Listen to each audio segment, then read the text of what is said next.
പ്രിയപ്പെട്ട സുഹൃത്തുക്കളെ, നമ്മൾ കഴിഞ്ഞ കുറേ ദിവസങ്ങളായി ഹൈക്കോടതിയിൽ നിന്ന് ഒരു വിധി വരുന്നതുമായി ബന്ധപ്പെട്ട് ശ്വാസമടക്കി പിടിച്ചിരിക്കുകയാണ്. ആ വിധിയുമായി ബന്ധപ്പെട്ടുകൊണ്ട് ഞാൻ ഈ കഴിഞ്ഞ ദിവസം ഒരു വീഡിയോ ചെയ്തിരുന്നു. അത് കണ്ണൂർ ADM ആയിരുന്ന നവീൻ ബാബുവിൻ്റെ മരണവുമായി ബന്ധപ്പെട്ടുകൊണ്ട്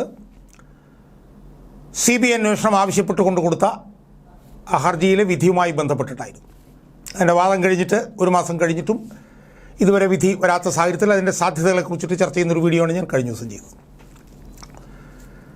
സുഹൃത്തുക്കളെ, ഞാൻ ഇന്ന് ചെയ്യാൻ പോകുന്ന ഒരു വീഡിയോ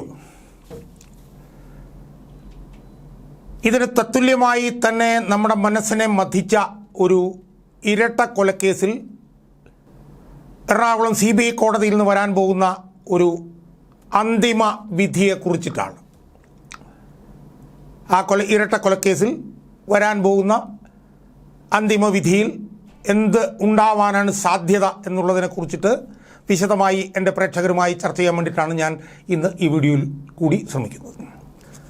സുഹൃത്തുക്കളെ, നമുക്ക് ഈ 2019 ഫെബ്രുവരി 17 ആ ദിവസം നമുക്കൊരിക്കലും മറക്കാൻ കഴിയില്ല.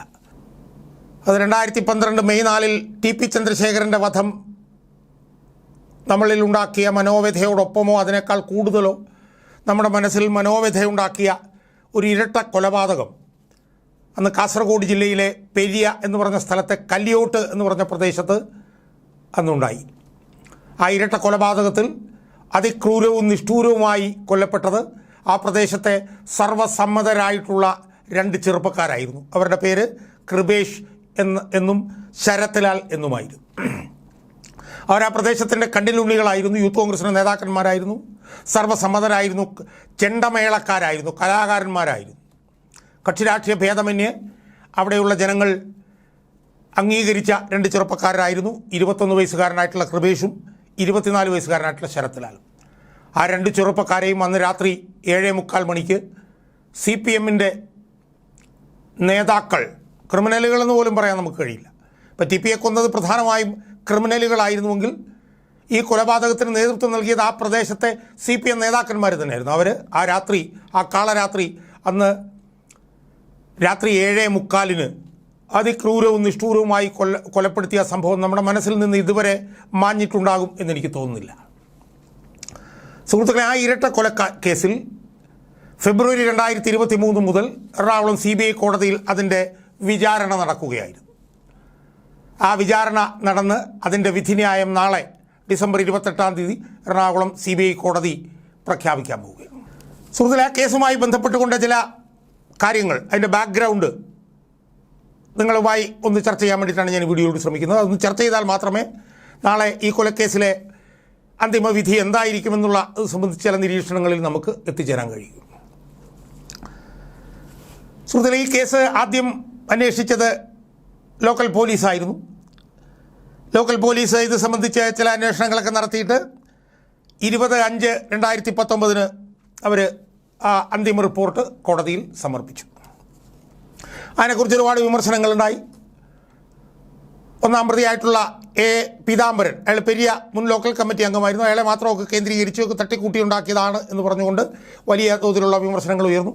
അതിനെ തുടർന്ന് കൃപേഷിൻ്റെയും ശരത്ലാലിൻ്റെയും മാതാപിതാക്കൾ, കൃഷ്ണനും ഭാര്യ ബാലാമണിയും സത്യനാരായണനും ഭാര്യ ലതയും, അവർ 4 പേര് പരാതിക്കാരായി ഹൈക്കോടതിയെ സമീപിച്ചു. ഹൈക്കോടതിയെ സമീപിച്ചിട്ട് അവർ CBI അന്വേഷണമാണ് ആവശ്യപ്പെട്ടത്. ആ CBI അന്വേഷണം ആവശ്യപ്പെട്ട് അവർ ഹൈക്കോടതിയെ സമീപിച്ചു. അന്ന് അവർക്ക് വേണ്ടി വാദിച്ചത് മുൻ ഡയറക്ടർ ജനറൽ ഓഫ് പ്രോസിക്യൂഷനും പ്രഗത്ഭ അഭിഭാഷകനുമായിട്ടുള്ള അഡ്വക്കേറ്റ് T. അസഫ് അലി ആയിരുന്നു. ആ കേസിൽ 30 സെപ്റ്റംബർ 2019 ന്യായാധിപനായിട്ടുള്ള B. സുധീന്ദ്രകുമാർ 33 ഖണ്ഡികകളുള്ള ചരിത്രപ്രധാനമായിട്ടുള്ള ഒരു വിധി അന്ന് പ്രഖ്യാപിച്ചു. ആ വിധിയിലാണ് ഈ കേസ് CBI അന്വേഷിക്കണം എന്ന് ആവശ്യപ്പെട്ടത്. അതിനെ തുടർന്നിട്ടാണ് അത് 2019 CBI അന്വേഷിക്കണമെന്ന് ആവശ്യപ്പെട്ടു. അതിനെ തുടർന്ന് ഈ സർക്കാർ എന്ത് ചെയ്തു? ഈ CBI അന്വേഷണം അട്ടിമറിക്കാൻ വേണ്ടിയിട്ടുള്ള നിയമ പോരാട്ടം ആരംഭിച്ചു. ഇതിനെങ്ങനെയെങ്കിലും അട്ടിമറിക്കണം. കാരണം ഇത് പ്രതിസ്ഥാനത്ത് നിൽക്കുന്നവരൊക്കെ ഉന്നതരായിട്ടുള്ള CPM നേതാക്കന്മാരാണ്. അതുകൊണ്ട് അത് അട്ടിമറിക്കാൻ വേണ്ടിയിട്ട് അവർ ഡിവിഷൻ ബെഞ്ചിൽ പോയി. അപ്പം 2019 സെപ്റ്റംബർ 30 ബി സുധീന്ദ്രകുമാറിൻ്റെ സിംഗിൾ ബെഞ്ചിൽ CBI അന്വേഷണം ആവശ്യപ്പെട്ട് പോയ ആ കേസിൽ 33 ഖണ്ഡികളുള്ള ആ വിധിന്യായത്തിൽ CBI അന്വേഷണം ഈ കേസിൽ ഉണ്ടാവണം എന്ന് ബി സുധീന്ദ്രകുമാർ അർത്ഥശങ്കയ്ക്കിടയില്ലാത്ത വിധം വ്യക്തമാക്കി. അതിൻ്റെ വിശദാംശങ്ങളിലേക്ക് നമ്മൾ പോകുന്നുണ്ട്. ആ CBI അന്വേഷണം, ആ വിധി എങ്ങനെയെങ്കിലും അട്ടിമറിക്കാൻ വേണ്ടി സർക്കാർ ഡിവിഷൻ ബെഞ്ചിൽ പോയി. ഡിവിഷൻ ബെഞ്ചിലും സർക്കാരിന് തിരിച്ചടിയേറ്റു. CBI അന്വേഷണം വേണം എന്നുള്ള ആ സിംഗിൾ ബെഞ്ചിൻ്റെ ഉത്തരവ് നിലനിന്നു. അതിനെ തുടർന്ന് സർക്കാർ എന്ത് ചെയ്തു? ഈ CBI അന്വേഷണം എങ്ങനെയെങ്കിലും അട്ടിമറിക്കാമെന്ന് പറഞ്ഞ് സുപ്രീം കോടതിയിലേക്ക് പോയി. സുപ്രീം കോടതിയും ഈ ഹൈക്കോടതി സിംഗിൾ ബെഞ്ചിൻ്റെ CBI അന്വേഷണം വേണമെന്നുള്ള ഉത്തരവ് നിലനിൽക്കും എന്ന് പ്രഖ്യാപിച്ചു. സുഹൃത്തുക്കളെ, ഈ നിയമ പോരാട്ടത്തിൽ ഏതാണ്ട് 3 കോടിയിൽ പരം രൂപയാണ് സംസ്ഥാന ഖജനാവിൽ നിന്ന് സർക്കാർ ഈ CBI അന്വേഷണം അട്ടിമറിക്കാൻ വേണ്ടിയിട്ട് ശ്രമിച്ചത്. സുഹൃത്തുക്കളെ, ആ കേസിൽ CBI കോടതിയിൽ വിചാരണയ്ക്ക് വന്നു. ഫെബ്രുവരി 23 വിചാരണ ആരംഭിച്ചു. അതാണിപ്പോൾ നാളെ ഫെബ്രുവരി 24 ഡിസംബർ 28 വിധി പ്രഖ്യാപിക്കപ്പെടാൻ പോകുന്നത്.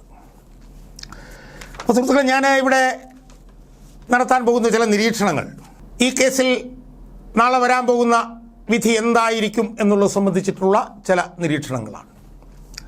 കാരണം ഈ കേസിൻ്റെ പ്രത്യേകത എന്ന് പറയുന്നത് ഒരുപക്ഷെ TP ചന്ദ്രശേഖരൻ വധത്തേക്കാൾ CPMന് പ്രാധാന്യമുള്ള ഒരു കേസായിരിക്കും ഇത് എന്നാണ് എനിക്ക് തോന്നുന്നത്. TP ചന്ദ്രശേഖരൻ വധക്കേസിലും CPM നേതാക്കന്മാർ പ്രതികളായിരുന്നു. നമുക്കറിയാം, PK കുഞ്ഞനന്ദൻ പ്രതിയായിരുന്നു. ലോക്കൽ കമ്മിറ്റി സെക്രട്ടറി ആയിട്ടുള്ള KC രാമചന്ദ്രൻ പ്രതിയായിരുന്നു. പിന്നീട് ആ കേസ് ഡിവിഷൻ ബെഞ്ച് എടുത്ത് പരിശോധിച്ചപ്പോൾ ബാബു എന്നും കൃഷ്ണൻ എന്നും പറഞ്ഞ 2 പാർട്ടി ഭാരവാഹികൾ കൂടി അതിൽ പ്രതികളായിരുന്നു. അപ്പം TP ചന്ദ്രശേഖരൻ കേസിലും CPM നേതാക്കന്മാർ പ്രതികളായിരുന്നു.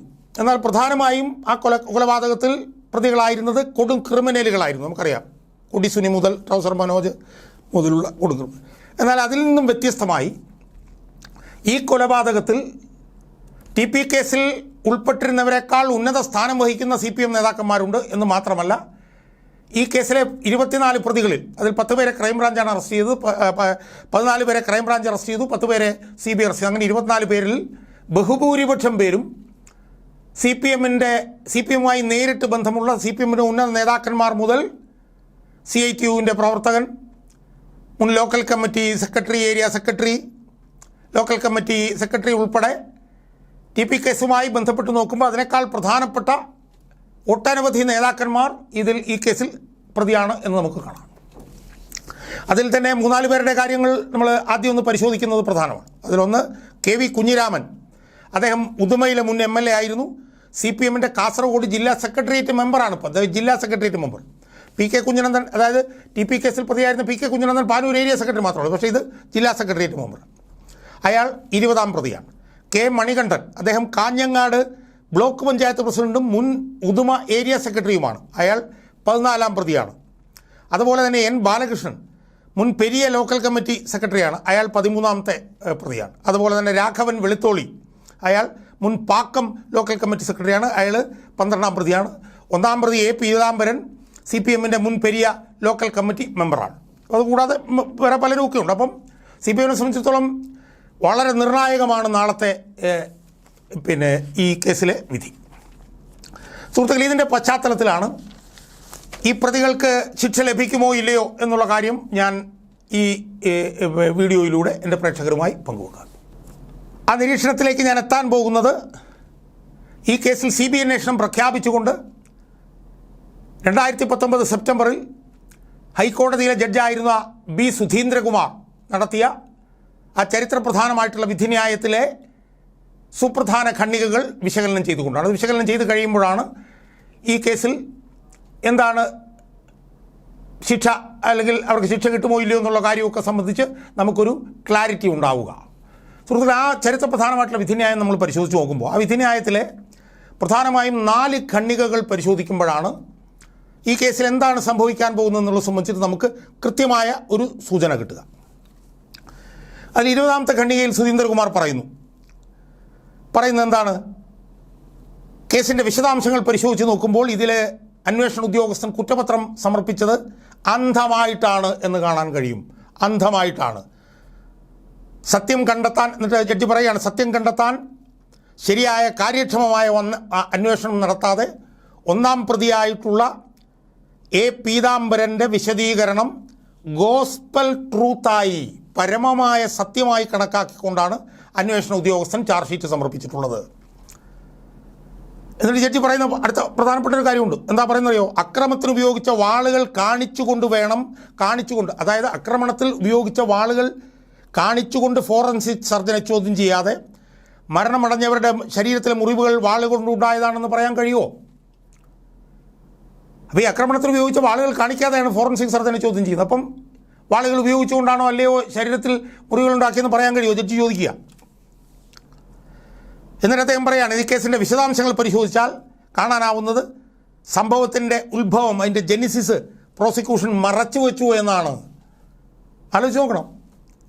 20-ാം പാരഗ്രാഫിൽ ആരംഭിക്കുന്നത് ഇങ്ങനെയാണ്. അതുപോലെ ഇതിൽ 5-ാം പ്രതി നൽകിയ മൊഴി പ്രകാരം അയാളും 8-ാം പ്രതിയും ചേർന്ന് 5-ാം പ്രതിയുടെ വസ്ത്രം ഒഴികെ മറ്റെല്ലാ പ്രതികളുടെയും വസ്ത്രം കത്തിച്ചു കഴിഞ്ഞു എന്ന മൊഴി എന്ന് പറഞ്ഞിരിക്കുന്നു. എന്ന് മാത്രമല്ല, പ്രതികളുടെ വസ്ത്രങ്ങൾ വീണ്ടെടുത്തിട്ടില്ല, ജഡ്ജി പറയുകയാണ്. എന്നിട്ട് അദ്ദേഹം പറയുകയാണ്, 5-ാം പ്രതിയായിട്ടുള്ള ജിജിൻ എന്ന് പറയുന്ന ആളുടെ മൊഴി ഗോസ്പൽ ട്രൂത്തായി എടുത്തുകൊണ്ട്, പരമമായ സത്യമായിട്ട് എടുത്തുകൊണ്ട് ഈ കാര്യത്തിൽ അന്വേഷണ ഉദ്യോഗസ്ഥൻ യാതൊരു അന്വേഷണവും നടത്തിയില്ല. അപ്പോൾ 20-ാമത്തെ ഖണ്ഡികയിൽ നിന്ന് തന്നെ കാര്യങ്ങൾ ഇങ്ങനെ ഇവോൾവ് ചെയ്ത് വരികയാണ്. മനസ്സിലായില്ലേ? ഇനി 21-ാമത്തെ ഖണ്ഡികയിൽ എന്താ പറയുന്നത് നോക്കൂ. കുറ്റകൃത്യം നടന്ന സ്ഥലത്തിനടുത്ത് പ്രതികൾ 3 മോട്ടോർ സൈക്കിളുകളും 3 കാറുകളും ഇട്ടിരുന്നു. 3 മോട്ടോർ സൈക്കിളുകളും 3 കാറും. പക്ഷേ ആരും സംഭവം കണ്ടിട്ടില്ല. എന്ന് മാത്രമല്ല, ജഡ്ജി വേറൊരു കാര്യം കൂടെ പറഞ്ഞു. 97-ാം സാക്ഷിയുണ്ട്. 97-ാം സാക്ഷി മൊഴി നൽകിയിട്ടുള്ളത് നിലവിലുള്ള പ്രതികളും മറ്റ് 4 പേരും സംഭവത്തിന് മുമ്പ് ഒരു വാഹന വ്യൂഹമായിട്ടാണ് സഞ്ചരിച്ചത് എന്നാണ്. അതായത് നിലവിലുള്ള പ്രതികളും മറ്റ് 4 പേരും ഒരു കോൺവോയി ആയിട്ടാണ് സംഭവത്തിന് തൊട്ടുമുമ്പ് സഞ്ചരിച്ചത്. എന്നാൽ ആ 4 പേരെയും പ്രതികളാക്കിയിട്ടില്ല. എന്ന് മാത്രമല്ല, 97-ാം സാക്ഷിയെ പൂർണ്ണമായി വിശ്വസിക്കാനാവില്ല എന്നാണ് ഇൻവെസ്റ്റിഗേഷൻ ഓഫീസർ സമർപ്പിച്ച രേഖയിൽ പറയുന്നത്. എന്നിട്ട് ജഡ്ജി പറയുകയാണ്, 97-ാം സാക്ഷിയുടെ മൊഴിയിൽ വിശ്വസിക്കുകയും അക്കാര്യം കോർട്ടിൽ സമർപ്പിക്കുകയും ചെയ്തു. ആര്? പ്രോസിക്യൂഷൻ ആ സാക്ഷിയുടെ മൊഴി വിശ്വസിക്കുകയും അക്കാര്യം കോടതിയിൽ സമർപ്പിക്കുകയും ചെയ്ത സാഹചര്യത്തിൽ 97-ാം സാക്ഷിയെ ഈ ഘട്ടത്തിൽ വിശ്വസിക്കാനാവില്ല എന്ന് അന്വേഷണ ഉദ്യോഗസ്ഥൻ പറഞ്ഞത് എന്തുകൊണ്ടാണെന്ന് മനസ്സിലാവുന്നില്ല എന്നാണ് ജഡ്ജി 22-ാം പാരഗ്രാഫിൽ അദ്ദേഹം ചോദിക്കും. എന്നിട്ട് അദ്ദേഹം വളരെ പ്രധാനപ്പെട്ട ഒരു കാര്യത്തിൽ കിടക്കുകയാണ്. സംഭവത്തിന് തൊട്ടു മുമ്പ് 1-ാം പ്രതിയായിട്ടുള്ള പീതാംബരൻ ഒരു ചെറിയ യോഗം വിളിച്ചു. ഈ യോഗത്തിൽ 180-ാം സാക്ഷി, 2-ാം പ്രതി, 9-ാം പ്രതി, 5-ാം പ്രതി എന്നിവരും പങ്കെടുത്തു. ഈ ചെറിയ യോഗം നടന്നത് കുറ്റകൃത്യം നടക്കുന്നതിന് ഏകദേശം 1 മണിക്കൂർ മുമ്പാണ്. കുറ്റകൃത്യം നടക്കുന്നതിന് മുമ്പ് 1-ാം പ്രതിയുടെ നേതൃത്വത്തിൽ പ്രതികളെല്ലാം കൂടെ ചേർന്നുകൊണ്ട് ഒരു ചെറിയ യോഗം നടന്നു. ആ യോഗത്തിന് തൊട്ട് പിന്നാലെ 1-ാം പ്രതി 180-ാം സാക്ഷിയെ ഫോണിൽ വിളിച്ചു. പക്ഷേ 180-ാം സാക്ഷിയെ ഗൂഢാലോചനയിൽ ഉൾപ്പെടുത്തിയിട്ടില്ല. അപ്പോൾ സംഭവത്തിന് 1 മണിക്കൂർ മുമ്പ് ഒരു യോഗം നടക്കുന്നു. ആ യോഗത്തിൽ പങ്കെടുത്ത 1-ാം പ്രതി യോഗം കഴിഞ്ഞ ഉടനെ തന്നെ 180-ാം സാക്ഷിയെ ഫോണിൽ വിളിക്കുന്നു. പക്ഷേ അയാളെ ഇതിൽ ഉൾപ്പെടുത്തിയിട്ടില്ല. എന്ന് മാത്രമല്ല, 110-ാം സാക്ഷിയായിട്ടുള്ള മധുഹരി, വിക്രമൻ, ചന്ദ്രൻ, കൃഷ്ണൻ, 150-ാം സാക്ഷി രാജു എന്നിവരും 1-ാം പ്രതിയായിട്ടുള്ള പീതാംബരനും സംഭവത്തിന് 1 മണിക്കൂർ മുമ്പ് മാത്രം നടന്ന യോഗത്തിൽ പങ്കെടുത്തിരുന്നു. പക്ഷേ ഇവരെ ആരെയും പ്രതി ചേർത്തിട്ടില്ല. അപ്പോൾ സംഭവത്തിന് 1 മണിക്കൂർ മുമ്പ് 1-ാം പ്രതിയുടെ സാന്നിധ്യത്തിൽ ചേർന്ന യോഗത്തിൽ പങ്കെടുത്ത ആരെയും പ്രതി ചേർന്നിട്ടില്ല. എന്നിട്ട് പ്രോസിക്യൂഷൻ പറയുന്നത് എന്താണെന്നറിയാവോ? ഈ യോഗം ക്രിമിനൽ ഗൂഢാലോചനയ്ക്ക് ആയിരുന്നില്ലെന്നും CPM-ൻ്റെ ചില ആഭ്യന്തര പ്രശ്നങ്ങൾ കൈകാര്യം ചെയ്യാനാണ് എന്നുമാണ് പ്രോസിക്യൂഷൻ പറയുന്നത് എന്നാണ് കോടതി പറഞ്ഞത്. ഇനി 22-ാം പാരഗ്രാഫിലേക്ക് നമ്മൾ വരുമ്പോഴോ, പ്രോസിക്യൂഷൻ അന്തിമ റിപ്പോർട്ടിൽ പറയുന്നത് എന്താണെന്നറിയാവോ? ഈ ശരത്ലാലും കൃപേഷുമായി 1-ാം പ്രതിക്കുണ്ടായിരുന്ന വ്യക്തിവൈരാഗ്യം മൂലമാണ് ചില പരിക്കുകൾ അയാളുടെ ശരീരത്തിലുണ്ടായത് എന്നാണ്. പക്ഷേ ഇത് സംബന്ധിച്ച കേസുകൾ വ്യക്തമാക്കുന്നത് പീതാംബരൻ്റെ കൈ ഒടിഞ്ഞു എന്നത് മാത്രമാണ് എന്നിട്ട് പരാതിക്കാർ പറയുന്നതാണ്, ഇത്തരമൊരു സംഭവം സംഘടിപ്പിക്കുകയും നടപ്പാക്കുകയും ചെയ്യുക. എന്നാൽ പരാതിക്കാരെന്താ പറഞ്ഞത് ഇതിനെക്കുറിച്ചിട്ട്? പരാതിക്കാർ പറഞ്ഞത്, അതായത് കൃപേഷിൻ്റെയും ശരത്ലാലിൻ്റെയും മാതാപിതാക്കളായിട്ടുള്ള പരാതിക്കാർ പറഞ്ഞത് CPM-ൻ്റെ അറിവോടോ അല്ലെങ്കിൽ അവരുടെ അംഗീകാരത്തോടോ അല്ലാതെ ഒരൊറ്റയാൾക്ക് ഇതുപോലൊരു ഒരു ക്രൂരകൃത്യം നടത്താനേ കഴിയില്ല. ഇതാണ് പരാതിക്കാർ പറഞ്ഞത്. എന്നിട്ട് കോടതി പറയുകയാണ്, മരണപ്പെട്ടവർ യൂത്ത് കോൺഗ്രസ് നേതാക്കന്മാരാണ്, പ്രതികളാകട്ടെ ഭരണപാർട്ടിയായിട്ടുള്ള CPM-ൻ്റെ നേതാക്കളുമാണ്. ജഡ്ജി പറയുകയാണ്. എന്നിട്ട് അദ്ദേഹം തുടരുന്നു. അദ്ദേഹം പറയുന്നത് എന്താണ്? ഈ കേസിലെ FIR വ്യക്തമാക്കുന്നത് ഈ കേസിലെ കൊലപാതകം ഒരു രാഷ്ട്രീയ കൊലപാതകമാണ് എന്നാണ്. അദ്ദേഹം പറയുന്നത് FIR registered in this case would clearly show that the murder in this case was a political murder. കൃത്യമായി ജഡ്ജി പറയുക. ജഡ്ജിക്ക് അക്കാര്യത്തിൽ ഒരു ക്ലാരിറ്റി കുറവുമില്ല. എന്നിട്ട് ജഡ്ജി തുടർന്ന് എന്താണ്? ജില്ലയിലെ CPM-ൻ്റെ ഉയർന്ന നേതാക്കളായിട്ടുള്ള 12-ാം പ്രതി, 13-ാം പ്രതി ആരാണ്? പെരിയ ലോക്കൽ കമ്മിറ്റി സെക്രട്ടറി ആയിരുന്ന N. ബാലകൃഷ്ണൻ. അതുപോലെ തന്നെ 14-ാം പ്രതി ആയിട്ടുള്ള K. മണികണ്ഠൻ, അദ്ദേഹം DYFI നേതാവും കാഞ്ഞങ്ങാട് ബ്ലോക്ക് പഞ്ചായത്ത് പ്രസിഡന്റുമാണ്. ഈ 3 പ്രതികൾ കൂടി കുറ്റകൃത്യം നടന്നതിന് തൊട്ടു പിന്നാലെ ഇരട്ടക്കൊലയിൽ പങ്കെടുത്ത 1 മുതൽ 8 പ്രതികളെ സ്വീകരിക്കാൻ വെളുത്തോളിയിലെത്തി. ജഡ്ജി പറയുകയാണ്, സംഭവം നടന്നതിന് തൊട്ടു പിന്നാലെ CPM-ൻ്റെ 3 ഉന്നതരായിട്ടുള്ള നേതാക്കൾ, അവർ 3 പേരും പ്രതികളാണ്, 12, 13, 14 പ്രതികളാണ്. അവർ ഈ കുറ്റകൃത്യത്തിൽ പങ്കെടുത്ത 1 മുതൽ 8 വരെയുള്ള പ്രതികളെ സ്വീകരിക്കാൻ വെളുത്തോളിയിൽ എത്തി.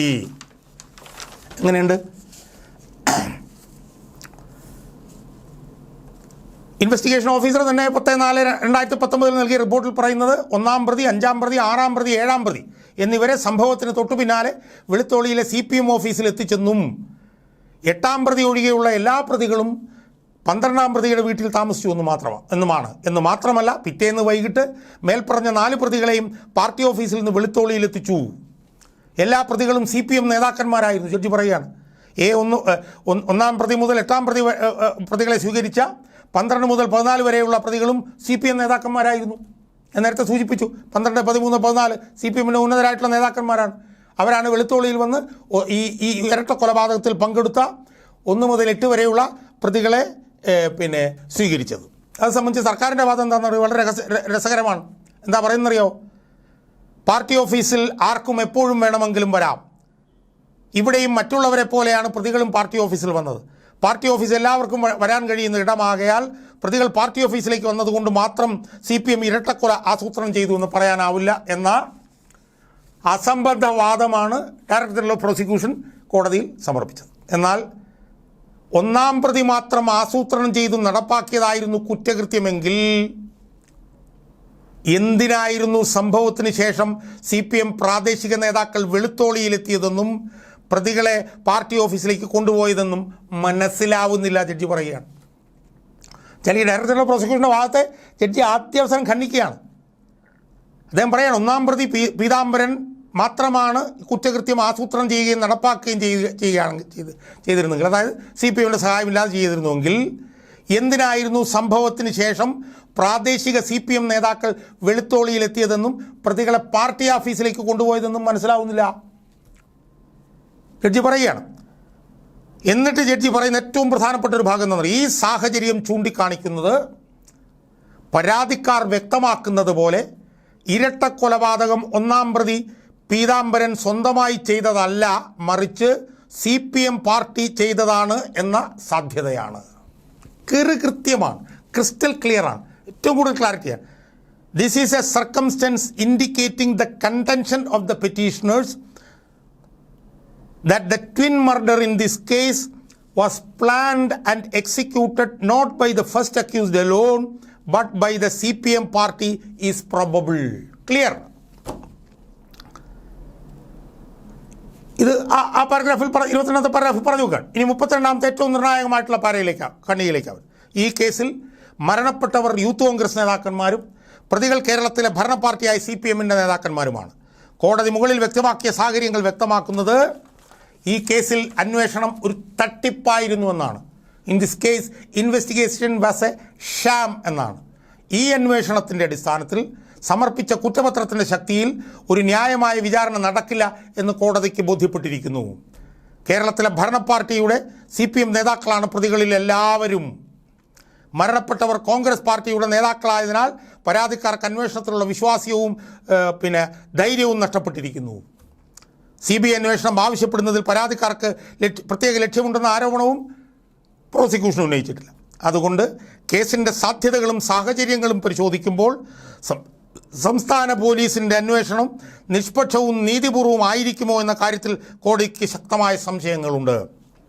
നമ്മൾ വായിച്ചാൽ കേസിൻ്റെ വസ്തുതകളും സാഹചര്യങ്ങളും പരിശോധിക്കുമ്പോൾ സംസ്ഥാന പോലീസിൻ്റെ അന്വേഷണം നിഷ്പക്ഷവും നീതിപൂർവമായിരിക്കുമോ എന്ന കാര്യത്തിൽ കോടതിക്ക് ശക്തമായ സംശയമുണ്ട്.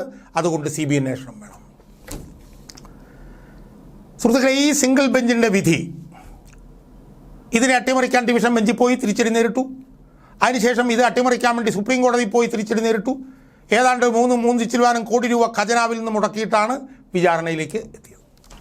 സുഹൃത്തുക്കളെ, ഞാൻ പറയട്ടെ, ഇത് ഒന്ന് രണ്ട് കാര്യങ്ങൾ കൂടി പറയാനുണ്ട്. CBI കോടതി N ശേഷാദ്രിനാഥൻ്റെ CBI കോടതിയിലാണ് ഈ കേസ് വിധി പ്രഖ്യാപിക്കപ്പെടുക. CBIയുടെ പ്രോസിക്യൂട്ടർ Y ബോബി ജോസഫ് എന്ന് പറഞ്ഞിട്ടുള്ള ആളായിരുന്നു. ഈ CBIയുടെ ഈ കേസ് അന്വേഷിച്ചത് DYSP അനന്തകൃഷ്ണൻ്റെ നേതൃത്വത്തിലായിരുന്നു. വിചാരണ ആരംഭിച്ചത് ഫെബ്രുവരി 23-നാണ്. സുഹൃത്തുക്കളെ, ഈ കേസിൽ പ്രോസിക്യൂഷനുമായി ബന്ധപ്പെട്ടൊരു വിഷയം കൂടെ പറഞ്ഞിട്ട് ഞാൻ എൻ്റെ നിരീക്ഷണത്തിലേക്ക് പോകാം. നമുക്കറിയാം, 2014 TP ചന്ദ്രശേഖരൻ വധക്കേസിൻ്റെ വിചാരണയിൽ പ്രോസിക്യൂഷനിൽ TP ചന്ദ്രശേഖരന് വേണ്ടി ഏറ്റവും ശക്തമായ വാദം ഉയർത്തിയത് അന്നത്തെ ഏറ്റവും പ്രധാനപ്പെട്ട ക്രിമിനൽ വക്കീലായിട്ടുള്ള CK ശ്രീധരനായിരുന്നു. അന്ന് അദ്ദേഹം ക്രിമിനൽ വക്കീലായിരുന്നു. പക്ഷേ അദ്ദേഹം കോൺഗ്രസ് പാർട്ടിയുടെ നേതാവായിരുന്നു, KPC വൈസ് പ്രസിഡന്റ് ആയിരുന്നു, കാസർഗോഡ് DCC പ്രസിഡൻ്റൊക്കെ ആയിരുന്നു എന്ന് എനിക്ക് തോന്നുന്നു. എന്തായാലും ഈ CK ശ്രീധരൻ എന്ന് പറഞ്ഞിട്ടുള്ള ഈ ക്രിമിനൽ വക്കീലിനെ CPMകാർ വിലക്കെടുത്തു. അദ്ദേഹം കോൺഗ്രസ് വിട്ട് CPMൽ ചേർന്നു. ഇന്നിപ്പോൾ എന്താ സംഭവിച്ചിരിക്കുന്നറിയാവോ? ഈ ശരത്ലാൽ കൃപേഷ് വധക്കേസിൽ പ്രതികൾ CPMകാരായിട്ടുള്ള പ്രതികൾക്ക് വേണ്ടി എറണാകുളം CBI കോടതിയിൽ വാദിച്ച ആളാണ് CK ശ്രീധരൻ. ഒന്ന് ആലോചിച്ച് നോക്കണം.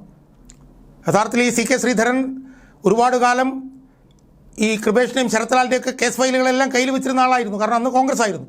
പെട്ടെന്നാണ് അദ്ദേഹം CPMലേക്ക് പോയി CPMന് വേണ്ടി ഈ കേസ് ക്രിമിനൽ കൊണ്ടുപോയി. അപ്പം TP ചന്ദ്രശേഖരൻ കേസിൽ TP ചന്ദ്രശേഖരന് വേണ്ടി CPM ക്രിമിനലുകൾക്കെതിരെ വാദിച്ച അതേ ക്രിമിനൽ അഭിഭാഷകനായിട്ടുള്ള CK ശ്രീധരൻ തന്നെ മലക്കം മറിഞ്ഞ് ഇപ്പോൾ കൃപേഷ് ശരത്ലാൽ വധക്കേസിൽ CPM ക്രിമിനലുകൾക്ക് വേണ്ടി വാദിക്കുന്നു എന്നുള്ളൊരു വൈരുദ്ധ്യവും കൂടി ഇതിലുണ്ട് എന്നുള്ളത് നമ്മൾ മനസ്സിലാക്കുക.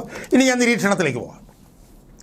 സുഹൃത്തുക്കളെ, ഞാൻ ഈ വീഡിയോയുടെ തുടക്കത്തിൽ പറഞ്ഞു, TP ചന്ദ്രശേഖരൻ കേസിനേക്കാൾ CPMന് സ്റ്റേക്ക് കൂടുതലുള്ള ഒരു കേസാണ്. ഈ കേസിലെ മിക്കവാറും 90% പ്രതികളും CPMകാരാണ്. TP ചന്ദ്രശേഖരൻ വധക്കേസിൽ ഉണ്ടായിരുന്നതിനേക്കാൾ മുതിർന്ന CPM നേതാക്കന്മാരാണ് ഈ കേസിൽ പ്രതികളായിട്ടുള്ളത്. ഞാൻ കൂടുതൽ നീട്ടുന്നില്ല. ഒരു സംശയവും വേണ്ട, ഈ പ്രതികൾക്കെല്ലാം ശിക്ഷ കിട്ടും എന്നുള്ള കാര്യത്തിൽ യാതൊരു സംശയവുമില്ല.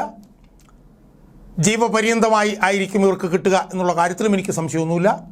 അതിൽ നല്ല ശതമാനം ആളുകൾക്ക് നേരിട്ട് 302 എന്ന് പറഞ്ഞത് പ്രകാരം കൊലക്കുറ്റം, പ്രധാനപ്പെട്ട മുതിർന്ന CPM നേതാക്കന്മാരായിട്ടുള്ള KV കുഞ്ഞിരാമനും മണികണ്ഠനും ബാലകൃഷ്ണനും രാഘവനുമൊക്കെ ഏതാണ്ട് 99% ഗൂഢാലോചനയിൽ പങ്കെടുത്തവരായിട്ടും വരാനാണ് സാധ്യത.